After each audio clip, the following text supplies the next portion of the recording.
Dr. Vanessa Ruiz. I'm a naturopathic doctor, and I'm also a holistic nurse. I'm the founder of Nurses for Natural Health, an organization that helps to empower nurses as healers and also educates them on the latest in natural medicine.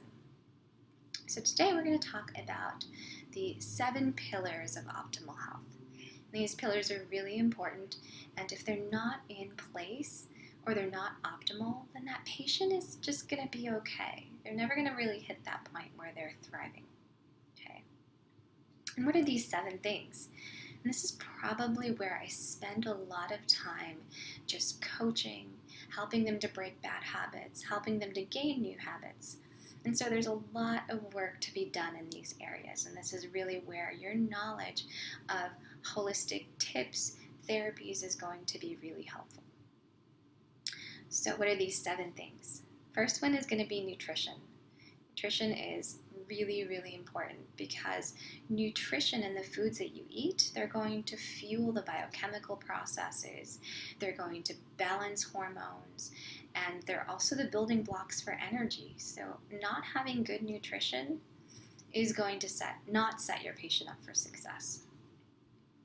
Second one is sleep. Sleep is really important because this is when the body starts to heal and recover. And also things like blood pressure, blood sugar, this is the time when all these hormones are released to help regulate those things. So if you have a patient who's struggling with blood pressure, make sure that they're sleeping. Okay.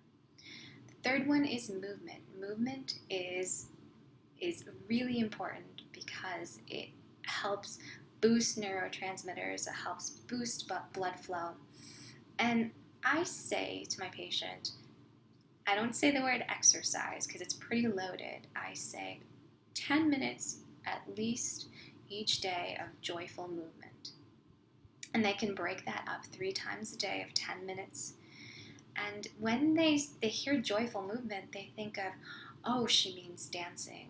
Oh, she means playing with my dog. And so they fill in the blanks for something that's going to help them to feel good. Another pillar of health is we always talk about adding things, adding supplements, adding therapies, adding good habits, but avoiding things is probably just as important. And this avoidance piece is pretty open. So you want to avoid drugs, for example, recreational drugs. You want to avoid having too much alcohol. You want to avoid toxic relationships. And so it's sometimes not about adding things, but just avoiding things. The 5th pillar is healthy relationships. We're social beings. Healthy relationships is really crucial in someone's health.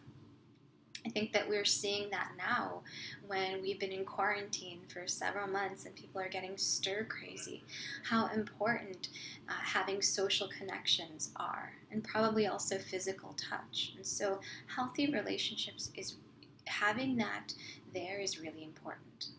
Okay? And then kind of a subset of healthy relationships is you can always teach your patient about boundary setting. Okay, because this is a place where a lot of people don't have good boundaries, and helping them to set that, especially, is a core of having healthy relationships. The 6th pillar is rest and recovery.